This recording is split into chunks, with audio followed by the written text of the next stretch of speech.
নমো বিষ্ণুপাদায় কৃষ্ণপ্রেষ্টায় ভূতলে শ্রীমতী ভক্তিচারু সামিত্যনামি স্নিগ্ধচেতা সুপ্রণীতা ভাগ্নাঞ্চ রসামৃতম রৌপাদেগত প্রাণানমী ভক্তিচারু পদম। হে গুরু মহারাজ, আপনি মহিমা কীর্তন করার কোনো যোগ্যতা আমার নেই, কৃপা আশীর্বাদ করবেন আমি যেন একটু বৈষ্ণবদের সাথে মহিমা কীর্তন করতে পারি। হরে কৃষ্ণ।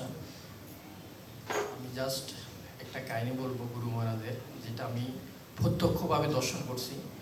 যে গুরু মহারাজের যে তত্ত্বদর্শটা সেটা, যেমন গুরু মহারাজ যখন প্রথম সাক্ষাৎ প্রভুর সাথে হয়েছিল, প্রভুপাদ বলেছিল যে আমার সবগুলা ইংলিশ করেছে এগুলো গ্রন্থগুলো সবগুলো বাংলায় প্রচার করার জন্য, বাংলাতে অনুবাদ করার জন্য।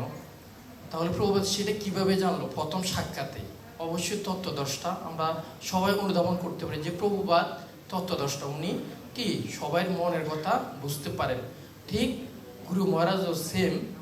জগন্নাথ মন্দিরে যখন দীক্ষা অনুষ্ঠান হবে, আমরা তখন দীক্ষার জন্য প্রার্থী ছিলাম 2017 সালে। তখন দীক্ষার আগের দিন 2016তে দীক্ষার আগের দিন গুরুমা সবাইকে ডাকলো যে সৌজন্য সাক্ষাৎ হবে আর কি। তো আমরা সবাই আসলাম, বসলাম। এখন গুরু মহারাজ সবাইকে একে একে জিজ্ঞেস করছে পরিচয়, আর বলতে আছে যে তুমি ভগবত গীতা পড়ছো কিনা, এভাবে সবাইকে জিজ্ঞেস করছে। তো আমাদের একজন গুরু ব্রাত, উনি সিনিয়র, উনি দীক্ষা পাইছে, কিন্তু উনি লেখাপড়া জানতো না, আমরা সেটা জানতাম।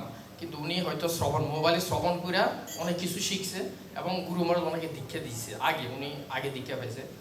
তো উনি কোনো ভগবত গীতা পড়তে পারতো না। তো উনিও কিন্তু ওইখানে ছিল, ওই সিরিয়ালে ছিল। তো গুরু মহারাজ একে একে জিজ্ঞেস করছে নাম, আর তুমি ভগবত গীতা পড়ছো কিনা। তো সবাই পড়ছে, কারণ সবাই তো ওইভাবে প্রস্তুতি নিয়ে এসছে। তখন আমার মনে চিন্তা, আমি তো প্রভুকে দেখছি, আমি আরে মহারাজ এখন তো ওর কাছে যাবে, তারপর ওকে জিজ্ঞেস করবে।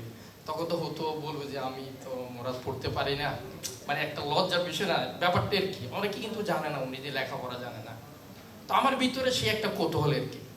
তো আমি দেখলাম মহারাজ একে একে জিজ্ঞেস করে যখন ওই প্রভুর কাছে গেল, তখন আমি জানি না সেটা মহারাজ তো অবশ্যই তত্ত্বদর্শটা। দেখলাম ওই ভক্তকে যে জিজ্ঞেস না করে পরের ভক্তকে জিজ্ঞেস করলো। তখন আমার ভিতরে একটা মানে শরীর কাটা দিল যে আসলে মহারাজ যে আসলে তত্ত্বদর্শটা, ওরা তো সব কিছু ভক্তের মনোভাব বুঝতে পারে, সেটাই এই মানে যে হৃদয়গমন করলাম যে আসলে ওরা সাধারণ ব্যক্তি না, ওরা ভগবানের পার্ষদ, ওরা আসছে আমাদেরকে উদ্ধার করার জন্য। এতটুকুই আমি, সবাই কৃপা আশীর্বাদ করবেন আমি যেন গুরু গৌরাঙ্গ এবং গুরুদেবের সেবায় যুক্ত থাকতে পারি। হরে কৃষ্ণ, হরি বল।